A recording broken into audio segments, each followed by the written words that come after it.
可以將嗰啲渣咧嚟浸腳，係啦，排毒啊，或者舒緩緊張啊，或者甚至乎殺菌消毒啊，咁呢啲都可以咯。咁你中意你可以愛嚟拖地，係啦。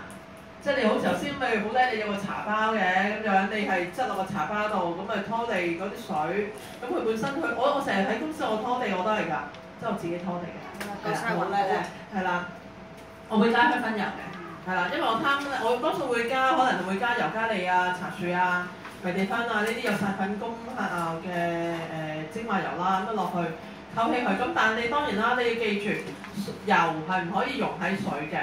咁所以我如果就咁加落去嘅時候咧，我第一浸咧嗰啲油咧已經黐晒落個地拖度㗎啦。咁我點樣用咧？我會加少少酒精落去先，即係加落個酒精，然後先溶落水啦。或者你可以加一啲鹽，係啦，然後先至落水啦咁樣。